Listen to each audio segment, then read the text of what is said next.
Lesson 9, Managing High Availability of Services. And this lesson, I will split into two pieces. So I will cover introduction of services, and then we will get into monitoring topic of this service. After completing this lesson, you should be able to configure and manage services in a RAG environment. And we use services for the different purposes and with the different components. And configuring services aggregation and tracing is also important to diagnose or to tune SQL statement that is coming from one or more services. What is a service? A service is a way to group sessions or workload pattern. Okay, so you can actually configure application to make connection to database instance by using service. So by doing so, we are able to group sessions and workload as long as requirements are same.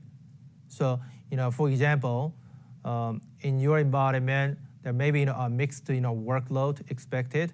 So for OLTP users, you can actually create one service to let them make connection to using that specific service. And also for batch processing, you can create another service to batch user to connect to database instance using another service. So by doing so, at the database level, you can actually monitor the performance of OLTP service and service assigned to OLTP users, and also service that is assigned to the batch processing. So that's what we can do. And also use SRV-CTL or Enterprise Manager to manage a service, especially in cluster environment, especially in RAG environment. You can use a DBMS service, which is another way to create service. But downside is, when using DBMS service, you cannot take advantage of, you cannot take full benefit of the clustered service. So, next few pages, you will see many of the examples. We're going to use SRV-CTL to create and to manage a service, and also Enterprise Manager as well. And service usage in RAG environment. This service provides many of the functions and features. For example, we are able to group users based on its characteristics. So if service can be used to monitor application or to monitor a workload pattern change.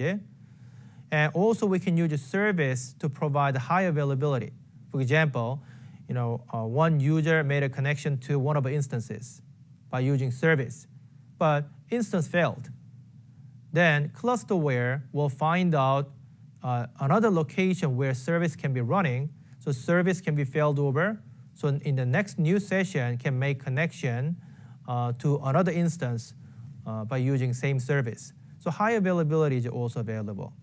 So as soon as you create service, behind the scene, the Oracle clusterware will create resource profile. So based on resource profile information, your service will be managed. So your service can get high availability benefit, and also clusterware continuously monitor service as a resource of a clusterware. And we can also integrate service with a resource manager. So if you are expecting multiple group of users or different pattern of a workload in the same instance, and you need to set some priority, then you can create resource manager plan to control resource allocation to each service. That's also possible. And also parallel operation. We learned parallel_force_local init parameter. And when you set this parameter equals to true, that means you only start parallel execution servers in the connected database instance. But you can also set equals to false. That means you can spread your parallel execution servers across instances to fully utilize the resources. But you will also have to consider the data block transfer as well, or message transfer as well. So in order to limit where parallel execution service can be running, you can also use a service. So if you submit a parallel query through a service, then parallel execution servers can be running only instances where service is running. So that's always possible. And we also have service-oriented buffer cache access. I'm going to read in a couple of bullets here, and I will show you class node to give you more information. And this is a new in 12.2, and this is an internal algorithm. And we're using a service feature for better buffer management. So pre-warm the buffer cache during planned maintenance. When a singleton service is failed over, service-oriented buffer cache access allows the rack to pre-warm the buffer of the instance to which the service is going to fail over.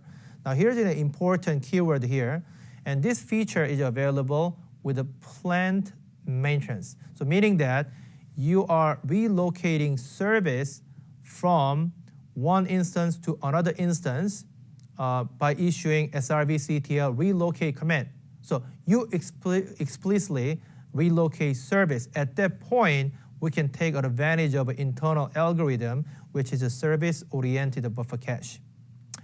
And also, we can use a resource mastering optimization feature as well. By default, when the instance access to resource, the ownership of a resource evenly distributed by using internal algorithm. But starting with the 12.2, and we can only distribute the ownership of resources only across instances where the same service is running. So we have a better mastering optimization. Okay, so this is actually another nice feature. Let me actually show you class node. And this is an example. So example 1, service-oriented buffer cache access. And before the planned service relocation, and this is in a policy managed database in this example. So this is a policy managed database. This is a server pool name, ORCL DB SP. And then we have node 1, node 2, node 3, or instance 1, instance 2, instance 3. And we have a service running out of this, and the application connected to this service to connect to database instance. And then cache the database blocks for manipulation. Now you have some maintenance work. So as a part of a maintenance, you want to stop this instance, and you also want to relocate this service. So you're going to run srvctl relocate service command. Then what happens is this service will be relocated to a target instance. As a result of it, all the blocks that was in the first instance also they moved on to new service location. So what is the benefit? So even though we relocated the service, application makes connection to instance, and application also can use same set of data because your memory is already warmed, so pre-warmed as a part of a service relocation at the maintenance time. So that is one benefit of a service-oriented buffer cache access. And also, there is another example here. Do you remember concurrency mechanism in lesson 7? in lesson 7, we had a discussion of a concurrency mechanism. Okay, so we have a 2-node rack database in this example, and GRD, rack metadata, is saved in the global resource directory, and we had a discussion with the global cache service, and then we had the metadata management. So in this example, block number 10, block number 11, owned by instance 1. So instance 1 only can manage the buffer state of a block number 10 and 11, and instance 2, it can only manage the buffer state of a block number 12 and 13. So that's actually the mastering concept. That's what we learned. But with the service-oriented buffer cache access, we have another usage here. Internally, and we're gonna actually check service location.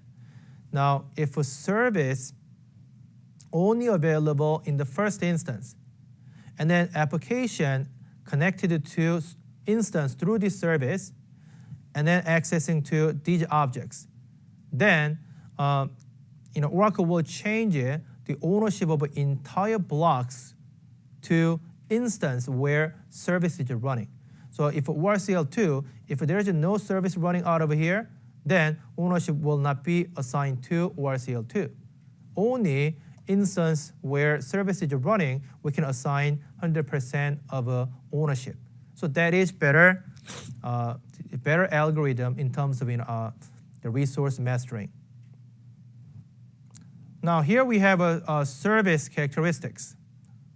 When you create service, and you can enable certain service features, and also there are a couple of required attributes as well.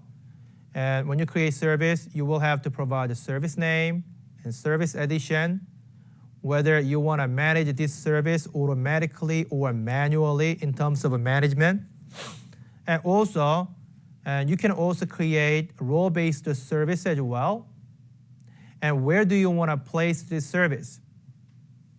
That's instance preference. And also for policy managed database, you can also specify server pool to start service on it. And you can also enable load balancing feature as well. So connection time load balancing or a runtime load balancing feature can be enabled. So when you create service, you can activate many of the features. And default service connection. By default, in RAG environment, you will have one service that is available across instances, and service name is the same as DB unique name. And in addition, we will say additional services, $6 background, and also $6 users. Okay, so these are two different services. Now, $6 background, it is to group background processes. So that way, if there is any bug or if a background process consumes too much resources, by monitoring a background process service, we can easily detect that problem. And also, we have a $6 users, and this is to monitor local connections. Whenever you make local connection, then your local connection belongs to $6 users. So we can easily monitor local connection activities as well. And what is a restricted service registration? I'm going to read in a few bullets here, and I'm going to show you a diagram. Restricted service registration allows listener registration only from local IP addresses by default. And it provides ability to configure and update a set of addresses or subset from which registration requests are allowed by the listener. And database instance registration with a service succeed only when requests originate from a valid node. A network administrator can specify a list of valid node, excluded node, or disable the valid node checking. The control of a dynamic registration results in increased manageability and security of Oracle RAC deployment. And valid node checking for registration is enabled by default. What does that mean? I'm going to show you class node. Okay. So do you remember this diagram? In lesson 1, I used this diagram exactly same example. And this is the example of a standalone cluster deployment option. And in this example, we have a 3-node cluster, host 1, host 2, host 3. And instance name is ORCL1, ORCL2, and ORCL3. And we have the same service running across all 3 instances. And also, we have a scan listeners, and another scan listener, another scan listener, another scan listener. All 3 scan listeners are running out of a scan VIPs. Okay?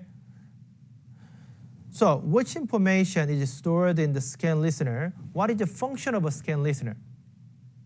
The function is scan listener is responsible to provide least loaded instance information. Okay? Because service information and its resource availability, this will be registered to the scan listener like this, and like this, like this, and same thing to second scan listener and third scan listener, and so on.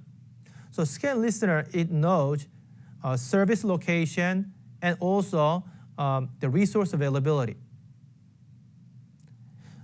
Because of that, when client requests a connection, DNS, it will pick one of the 3 scan VIPs, let's say 202, and then connect to scan listener, and it can get the least loaded instance information.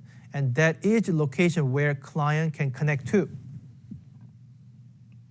So scan listener will provide the final destination of a client.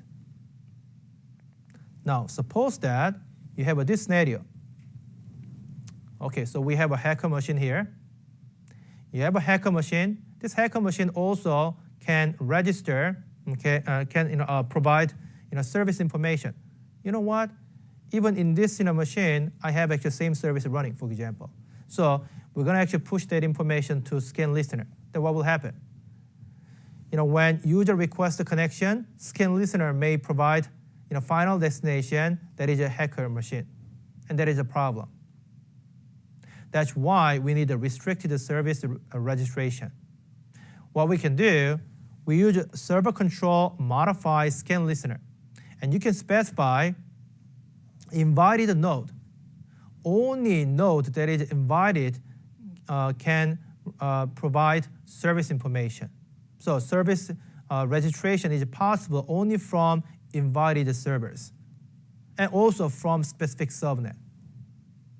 Okay, so once you actually configure this way, other machines outside of a cluster cannot register, cannot provide the service registration information. Okay, by default, scan listener can register service only from the servers in the cluster.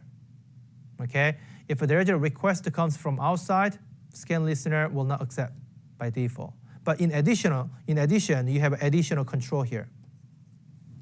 Okay, so that's what you can see.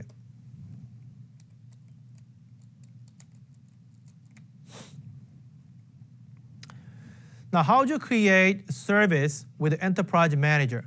And this in a screenshot is giving you service creation information.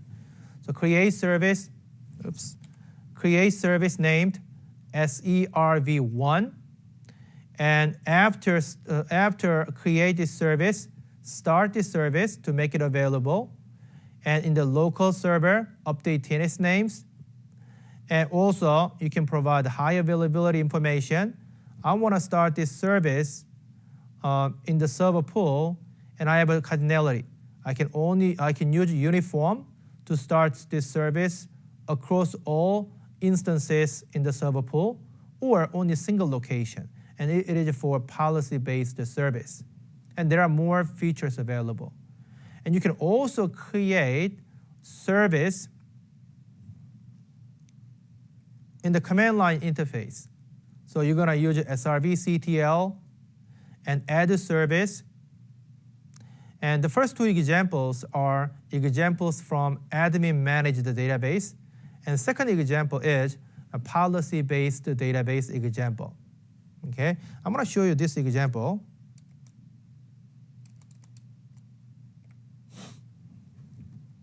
So what I'm going to do is I'm going to start. I will connect.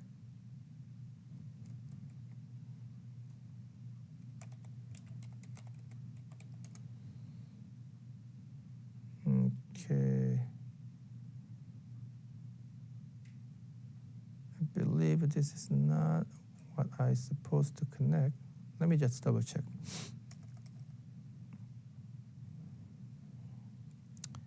pgrep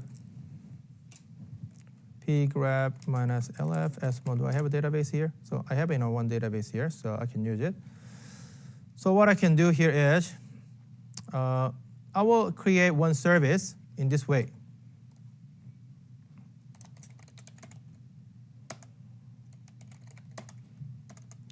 srvctl add service, and this is for a database called ORCL.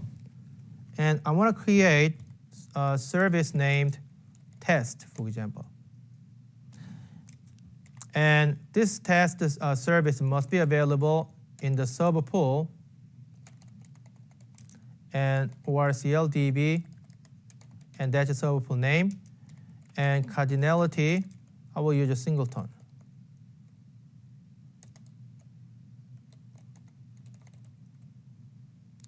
And let me see here, enter. So I was able to create a service. Let's check status of this service. srvctl status service -db ORCL service test. As you can see, soon as you create this service, when you create service manually, initial state of a service is not running. And also, you can log in as a create user account. And you can also check crsctl stat resource-t. I'm going to check resource of a clusterware. And when you look at this, I have one resource generated. And this is a resource name, and this monitors test service. So clusterware manages test service by using this resource, ora.orcl.test.svc. And if you want to see more, you can see this, crsctl stat resource and ora.orcl.test.svc. You can use -p option. -p is a profile. So when you hit enter, look at this. We have a lot of information here. And this resource is to manage a service. And based on this access control list, this service can be managed. And also we have additional information, monitoring information, and also high availability information. So clusterware monitors, clusterware manages service. Now what I'm going to do, I will exit out. I will start service now. srvctl start service -db ORCL -service and test. Okay. Now I'm going to check status. srvctl status service -db ORCL service name is test. Okay, as you can see, my test service, it is running out of host shell 2. Okay, because it is a singleton service, only one location was selected to place test service. So you can create service in this way. And you can also manage existing service as well. So in this example, we have a batch service, ERP service, ORCL service, and you choose one of the services to manage.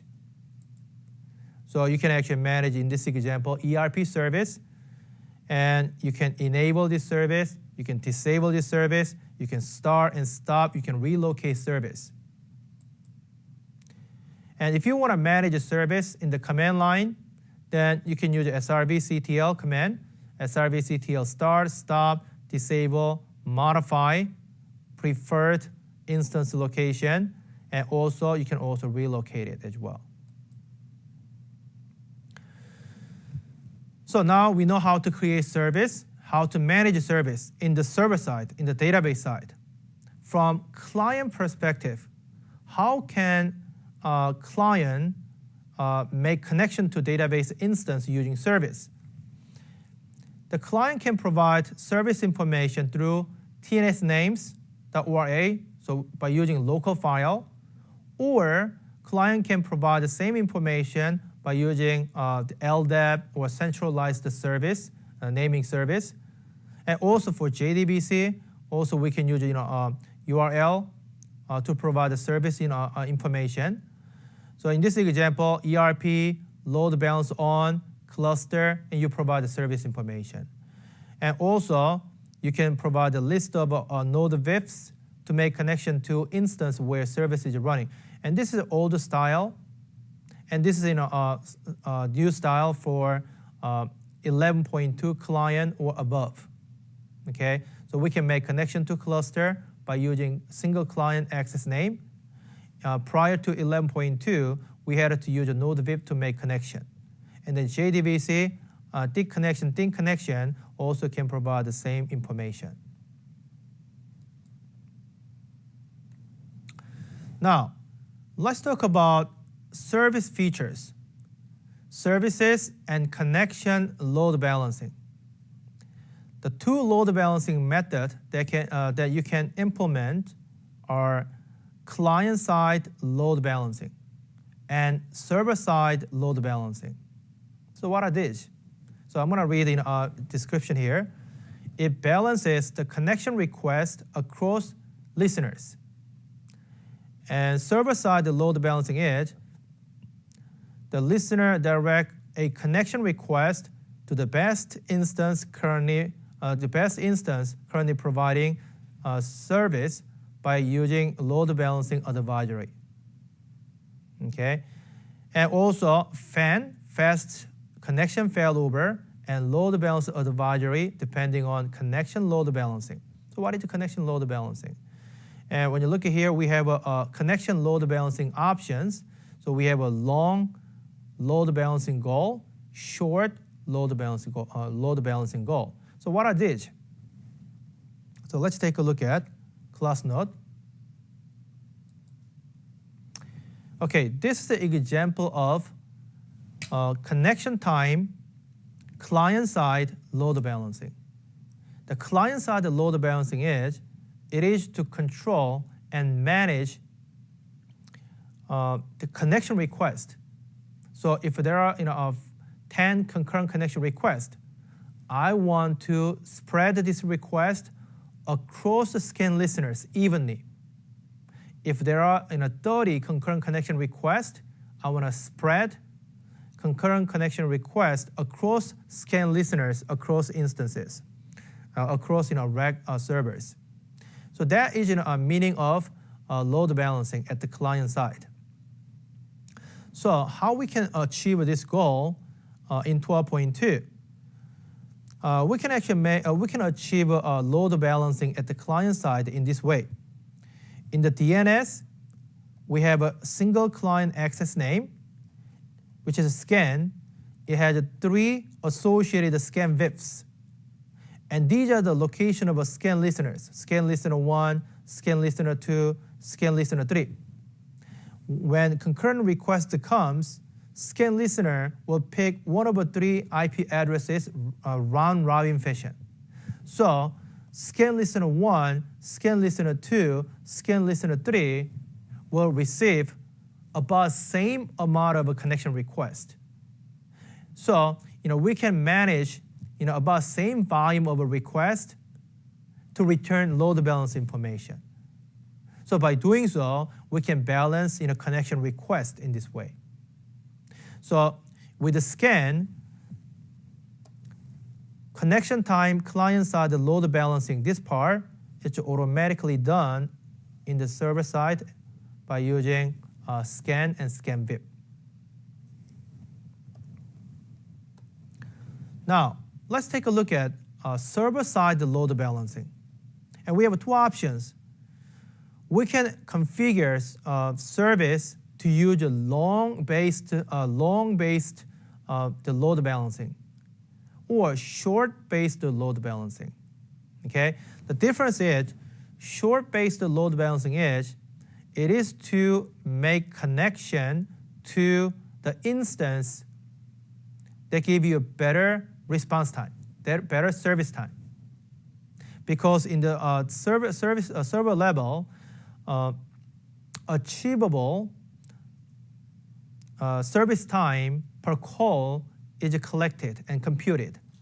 So this information posted to scan listener, so scan listener knows which instance can perform better. Okay, so in this example, when client requests a connection, and scan listener will check achievable service time. So instance 1, it can achieve 1 second per call as an average, and second instance, 0.5 second per call. So which one can give you a better performance? Definitely this second instance. So scan listener will return second instance address information. So client can connect to instance, the instance 2 to get better performance. So short means I want to make connection to instance that give us better performance in terms of our service time. Now, what about long option?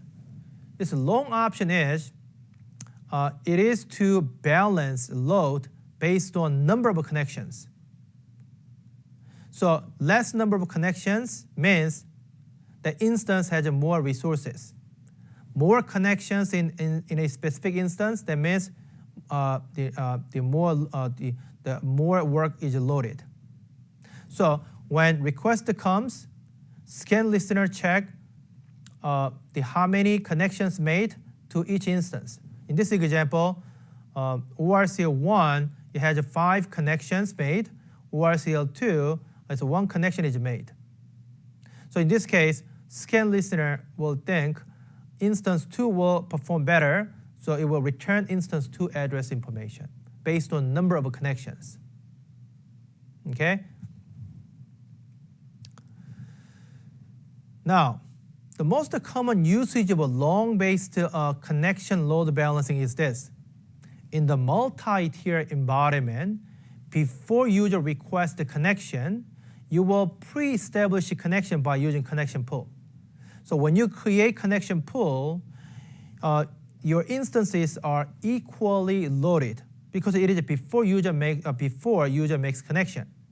So when you start connection pool, we use load balancing goal, long-based load balancing goal, to distribute connections in each instance evenly.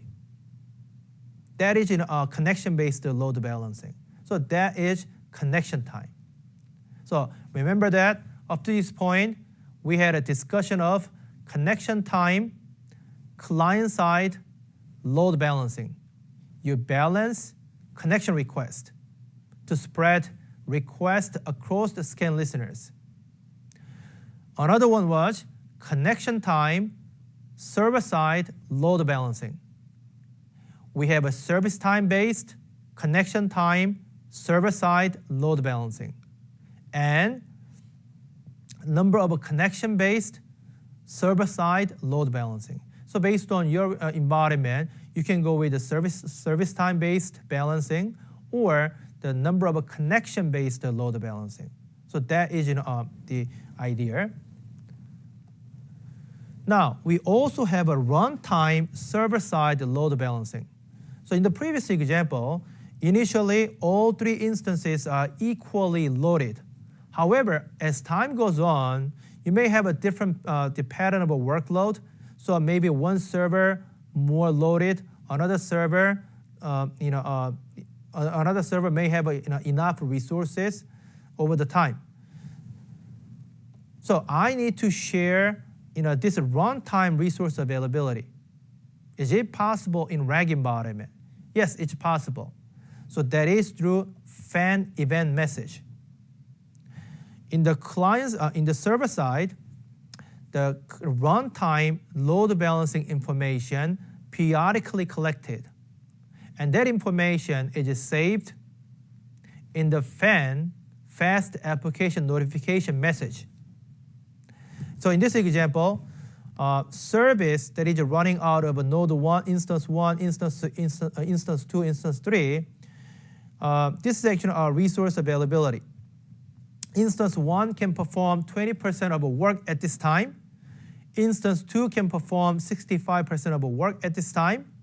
Instance 3 can perform 15% of work at this time. So instance 2 can do more work. So this message is delivered to connection pool. If a connection pool is fan-aware connection pool, like an Oracle connection pool, then connections are redistributed during the runtime.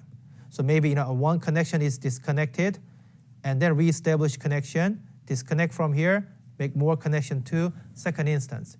Because second instance can do 65% of a service work. So connection pool take action, and this action is called fast connection failover. And also runtime load balancing. And this is always available. Now, what is the definition of this balance? What is the definition of this load? Now, you have two options. When you create service, you can also define runtime load balancing goal. We have a service time based or throughput based runtime load balancing goal. So this percentage may be based on either service time or based on throughput. So initially, we made connection equally by using connection time server-side load balancing. And connection time load balancing goal was long, based on number of connections. And over the time, you have a different workload distribution. So Oracle captures runtime resource availability behind the scene and save that information in the fan message. And the fan message is delivered to a connection pool. If a connection pool is a fan message aware, it can take action to redistribute connections. So this is actually a runtime server-side load balancing. And exact same topic is covered in next lesson. So in the next lesson, I will review same topic briefly again.